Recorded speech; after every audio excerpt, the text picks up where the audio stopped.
Hey everybody, I am heading out this morning at 4:30 in the morning for Catawba Falls in North Carolina. And I'm going to just show you how I approach a waterfall and how I photograph a waterfall. It's going to take me about 2 hours to get there, so I'll see you when I get there.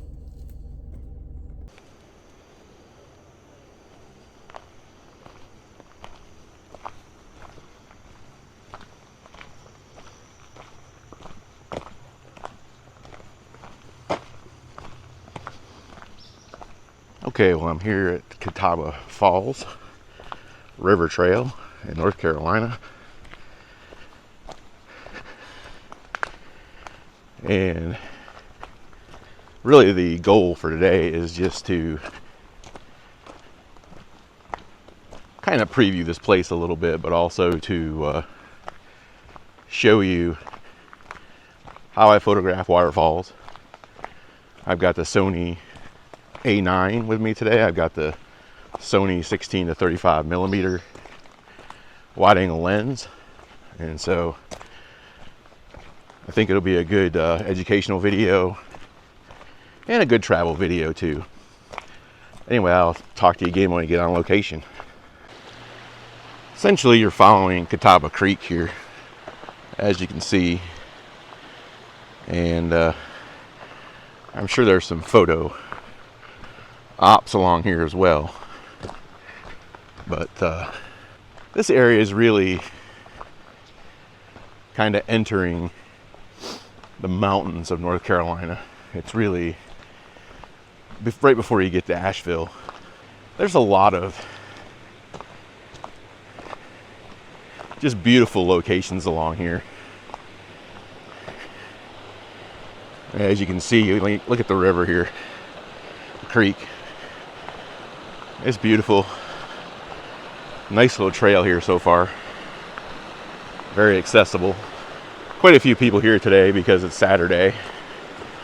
Unfortunately, I couldn't go Thursday, which is when I really wanted to go. So that's kind of where I'm left.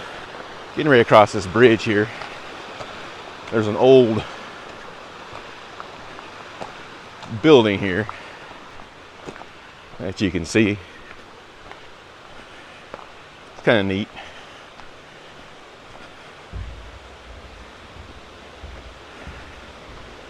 Anyway, you can kind of get a view down the creek here.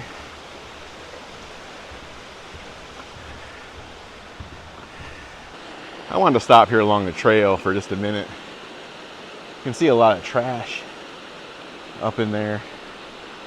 I think that's probably from Hurricane Helene. And you can see the damage that it did last year.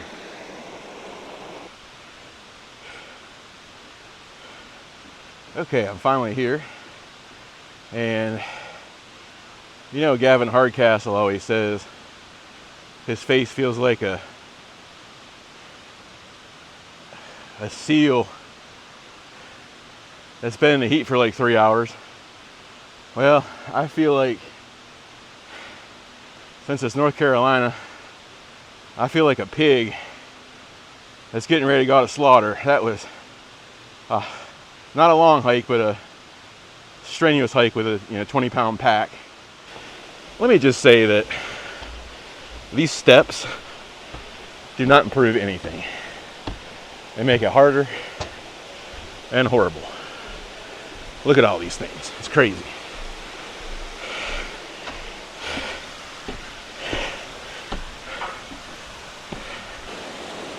Okay, so I'm back at the waterfall.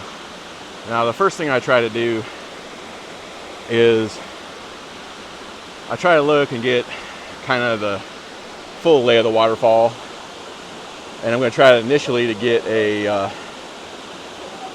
full wide shot of the waterfall. And the composition I've got working here is like this. For my first shot, it's a straight on shot, and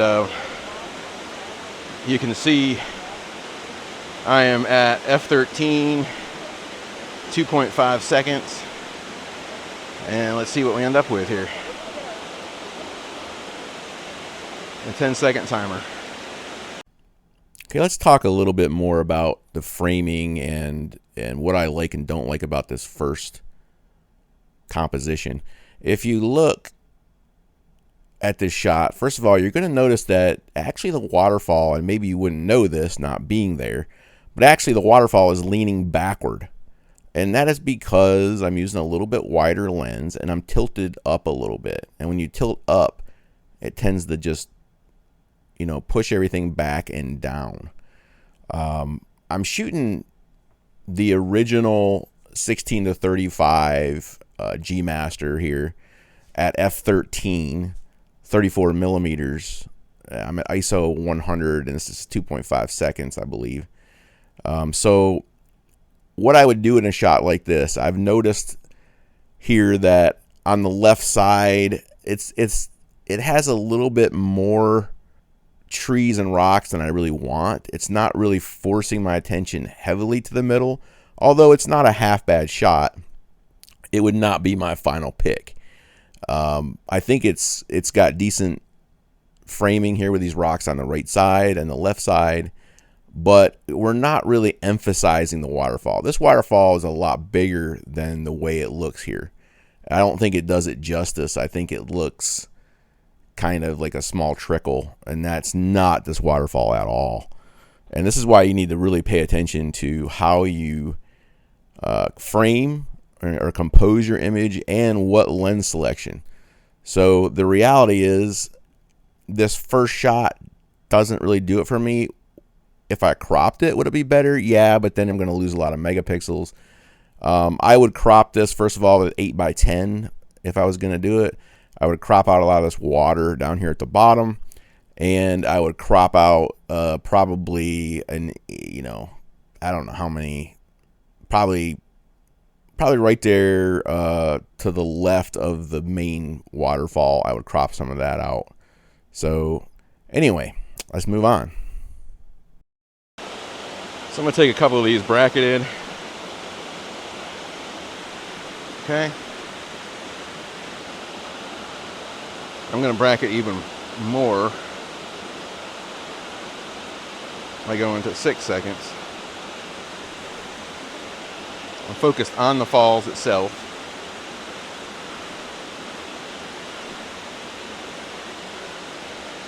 All right, now the next thing I'm going to do is I'm going to shoot this using some focus stacking. Okay, so next I'm going to do a focus stack. So down here is where I've got my, man, I'm still so tired. Down here is where I've got my focus manually set. So I'm going to take a shot there.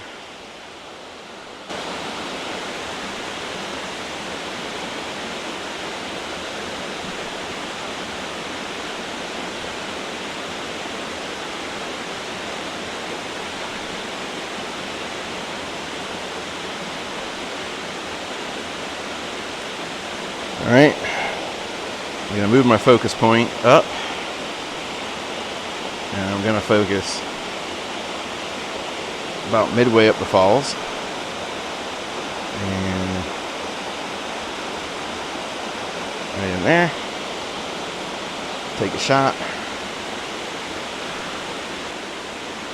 Okay, now I'm going to take one to the top of the falls.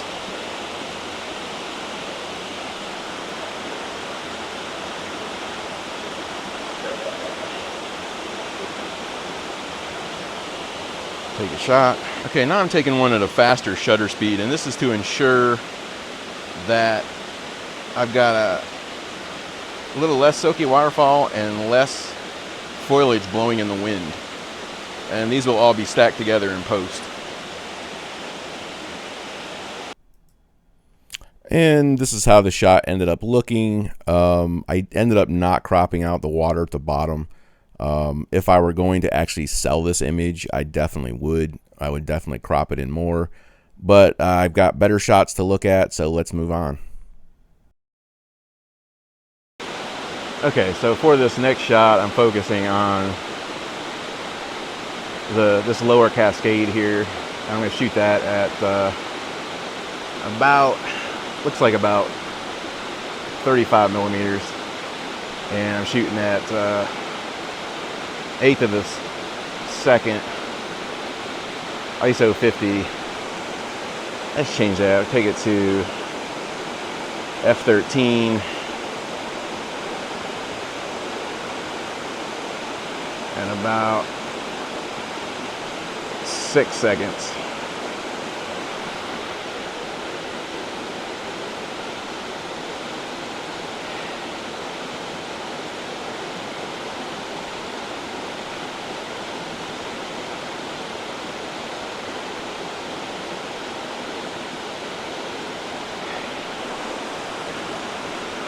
Finish shot.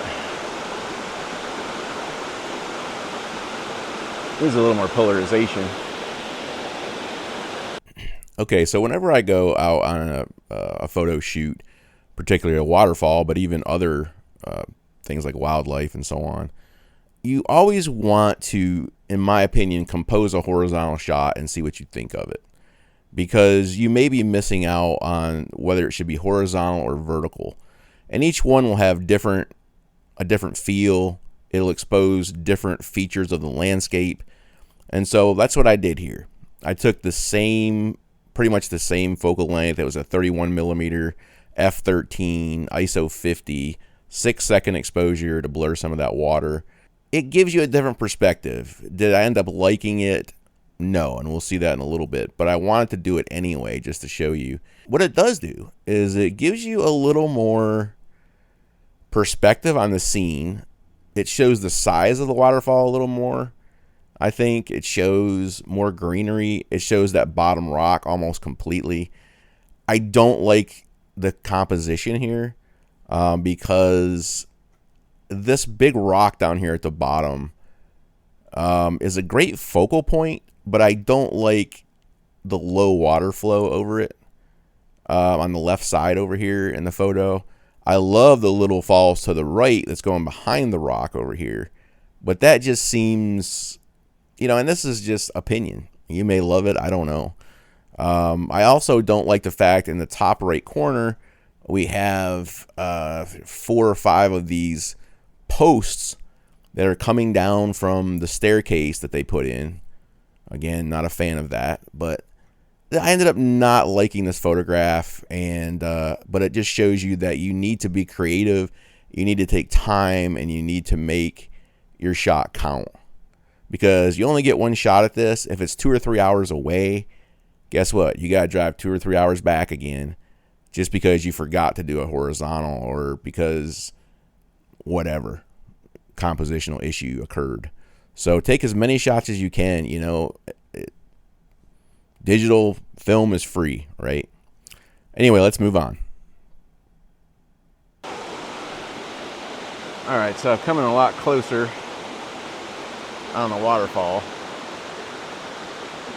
And you can see really it's really a vertical waterfall. You've got like that much a waterfall. And I'd like to go a little bit longer on the exposure. So I'm going to take it to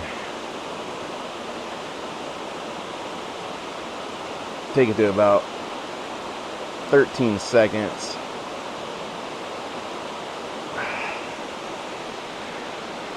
I need to get rid of some of that sky up in there. It's too much sky.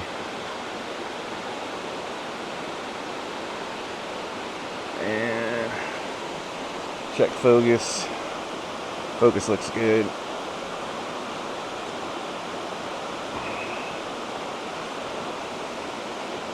Gone to F18.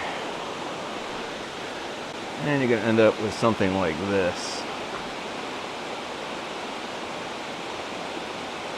Of course, this will be cropped later, probably in an 8x10. Okay, this next composition, another vertical, slightly different movement on this one to the left a little bit, and I moved to the left, and I turned or panned my camera slightly to the right to try to just trying different compositions. What do I like about this image? I love the trees off to the left that are flanking it and really giving it some framing. And I like the rocks off to the right. What I don't like about it is the water in the foreground. This was cropped to an 8x10 also in post. I don't like the water so much. I also don't like in the top right up here, we've got a staircase that's built there, and that's in the picture. Yes, I could easily Photoshop that out, but I'm just saying, well, why, unless you really like it, unless this is the best composition, why even do that in post? It's a waste of time and effort. So I'm still looking, at this point, I'm still looking for that shot to make it perfect, or not, or as good as I can given the situation. So I ended up rejecting this composition as well. I do think it gives you a better perspective of the falls. I think the falls are not leaning here. I've got it much more level. I've got the camera much more level. I think this camera is probably, if I remember right, I think I was up to eye level. And so we're getting a much better perspective of the falls. Sometimes you want to go low, guys. Sometimes you want to go low and you want to shoot up at the falls. It just depends on the falls, the foreground interest. Often if I have a cascade in front of me, like down at the bottom down there, I will get down at the cascade level and try to shoot the whole falls that way. That's a classic shot for me. It's kind of my calling card on the falls. Didn't really get to do that in this case, but anyway, let's move on to the next composition. Okay, for this final shot, well, maybe not final, but another shot I pulled way back here with my 50 millimeter. I'm getting a little bit of a creek in the background there, kind of where that lady's at in front of her. Man, my hand's shaking like crazy because I am worn out. I am flat worn out. And so, essentially, we're going to frame it like this. Okay. So you can see I've got my band of rocks down here and my little waterfall right here, right where that lady kind of is. And then I'm able to get most of the falls in. I've got some nice greenery over here framing it. And that's important, is to get that framing that you want. So I've got framing here. And this big boulder kind of sucks you right up into that waterfall and flanks it. All these boulders just flank that waterfall. And, I see so many shots of this waterfall and people just don't get it. It's not about necessarily the majesty of the waterfall here. This is a very cascade-like waterfall. And so it really isn't about the whole power thing. It's about soaking that water out and making it, showing that motion. Now, I'm one of these kind of photographers that likes to silk the water, and that's where the water kind of turns to almost cotton candy. And I've always been that way. I was that way with film. You got to be careful not to blow out your highlights, but you can easily do this. Now, what I'm getting ready to do is about probably a 5-shot focus stack with my 50 millimeter at f13. So I'll be interested to see how this turns out in post. If it does turn out in post, then here's what it will look like. This lady is like right in the middle of my shot. And she's not even doing anything. She's just sitting there. 15 minutes later. Okay, people are starting to descend on the waterfall at this point. I do think one of the interesting things here is having this woman in this photograph does show you the perspective and how big this waterfall really is. We're only looking at the bottom third of the waterfall here, maybe, and some of the cascades in the foreground. From here on out, people just started showing up, and I really wanted to work with this composition. I really liked it. I think I could have worked this one to be much better by getting down low, getting over there to the left of where that woman is at, and down there by that little cascade, and then shooting up. That'd be my classic calling card shot for me. And I think that would have really worked, but because the people were pouring in here, I didn't get a chance. And that's something else that I wanted to talk about, is just again reiterate that things happen when you're out shooting. People show up. You could it might start a weather event that just doesn't work for you or work for the scenario you're in. Anything can happen out there, and especially in public parks and national parks and state parks and so forth. Anything can happen. And I ended up not picking this shot. I still think I could go back there on a weekday early in the morning and get the composition that I really want, but it was just not in the cards for that day. So I do think, though, down here in this foreground, that lower left corner, you can see that little cascade. If I got down there at maybe 20 millimeters and shot the falls, it might be an interesting perspective. At that low of an angle, the falls would start tipping backward, and I would make that a vertical as well if I were going to do that. And of course, I want to talk a little bit about the polarizer, because and we're going to see that later. But the polarizer is a filter you put on your lens if you don't know that, and it allows you to be able to essentially reduce reflections on rocks and water and vehicles and things like that. It won't reduce reflections on certain surfaces. So bear that in mind. But water, particularly in our world, is where we use that CPL. It also introduces much more contrast in the scene, and it makes those colors pop a little bit better. Of course, you can do that in post also, but there's really not a good way in post to make a polarizer work well. It's one of these things I think that you need on your lens if you want that effect. Anyway, let's move on to the next photograph. Okay, so because the people started coming in, it's one of those situations where we are making lemonade now, because what happens when all these people come in? They ruin your wide angle shot. You got to move in close. Okay, you got to get in there tight, and this is the last type of shot that I will often take at a waterfall. And this one tends to be a little bit more dangerous typically. It's usually the one where you've got to wade through water to get the shot that you want, especially if there's a big pool in front of it. This one doesn't have a lot of spray coming off from it because it's a cascade waterfall. Some waterfalls will have so much spray coming off from them that you won't be able to get an effective shot. Some of them, you can, but you got to keep wiping your lens. But I'm moving in close here. I've got my hip waders on, and I'm pretty deep. This is probably about 3.5, I don't know, maybe 3 feet deep right here. It was all the way up to pretty much the top of my hip waders, if I felt like. So what I did here, I moved in close. I focused on this lower cascade that I really like on this angle, because you kind of get a split cascade about halfway down the photograph here, and it goes into these two little small columns and then eventually empties out to the left and the right one being much bigger and more interesting and has more detail. So I wanted to include this. I ended up shooting it vertically. Again, folks, this is a vertical waterfall. There's no getting around it. Not saying you can't do good horizontals, you can. But in my opinion, this is a vertical waterfall. So I emphasize that lower cascade coming down.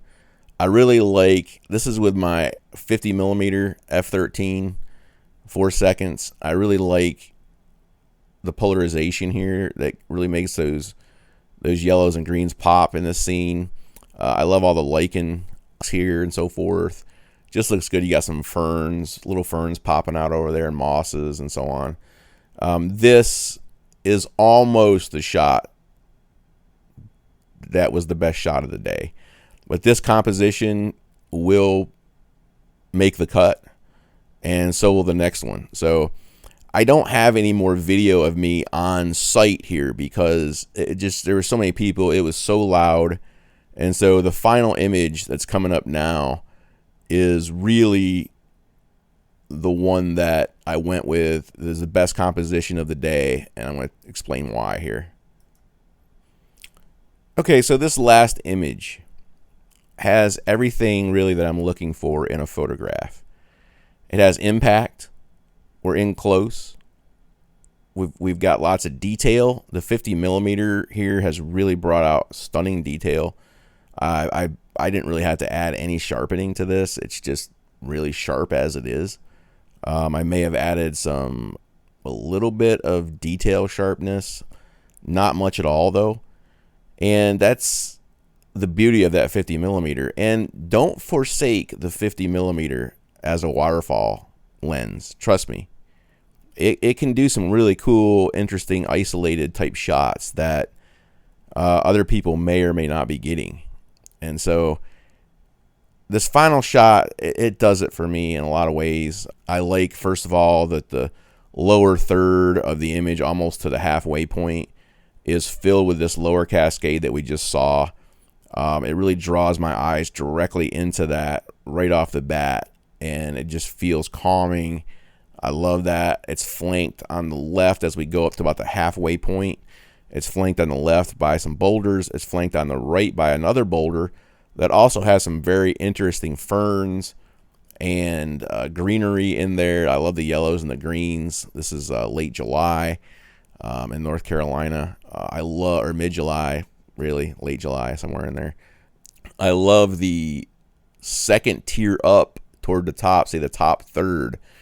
Yes, it's a smaller bit cascade up there, but I just love to the left of that little cascade.